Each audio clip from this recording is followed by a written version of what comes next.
know nothing, and let's get up tomorrow and talk some more before we actually do anything.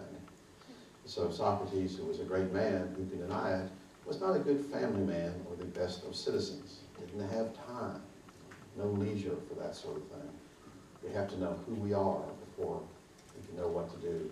And we're still talking about that.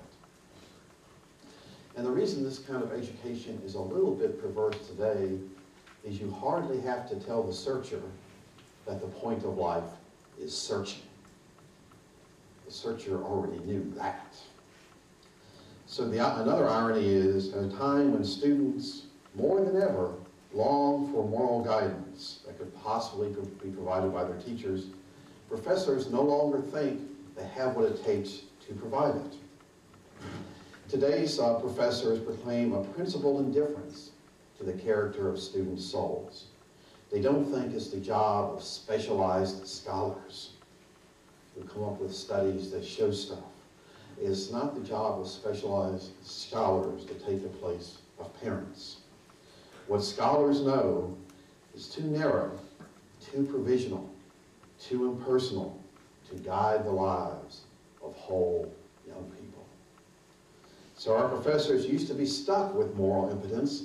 They now embrace it as a theory that justifies their irresponsibility.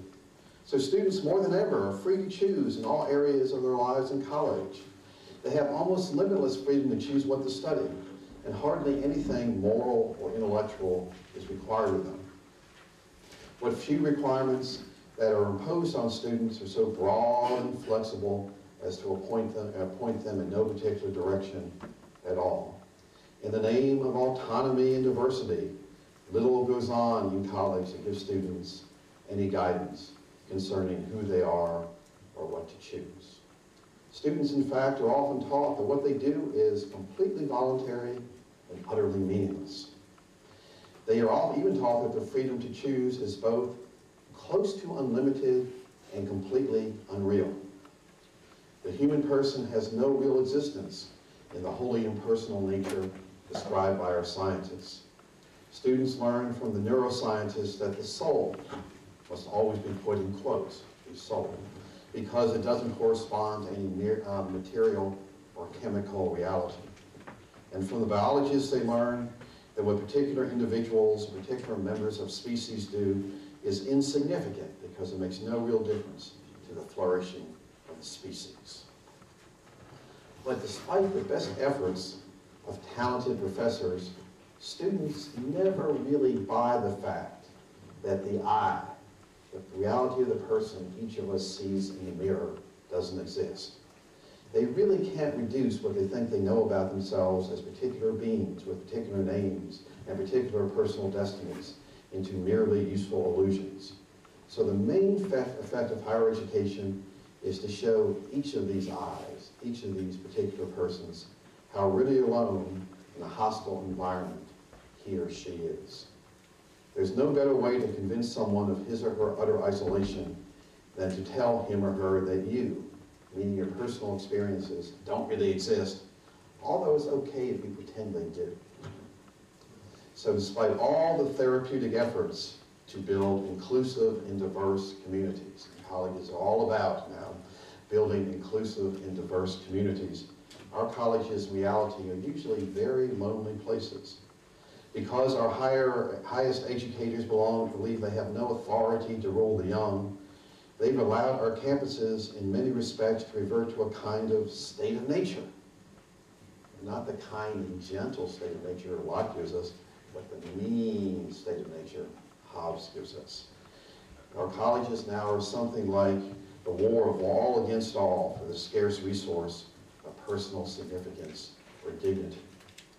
So as Tom Wolfe describes in I Am Charlotte Simmons, which I can't recommend to you because it's way worse than PG-13, nonetheless, it has many bad words in it and graphic descriptions.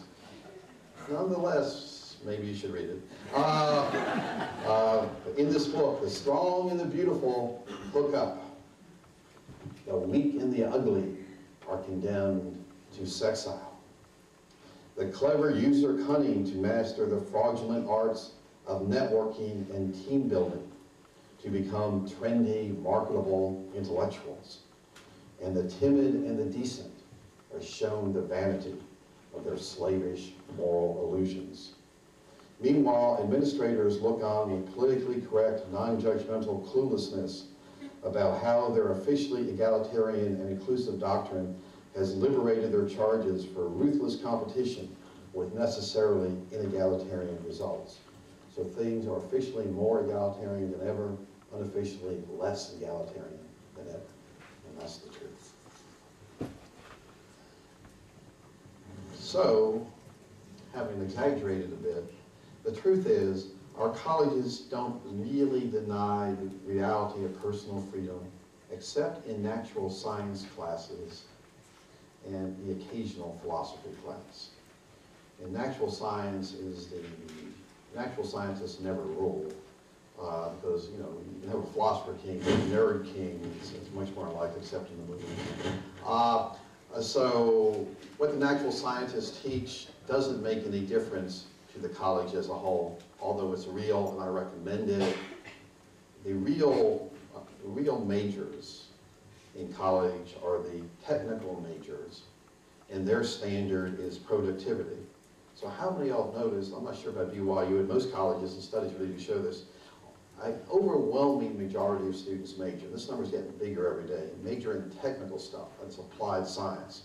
So engineering, health sciences, marketing, public relations, sports business, exercise science, you know, I mean, the names get so stupid if I said them aloud, you think I'm mocking them, learn this stuff.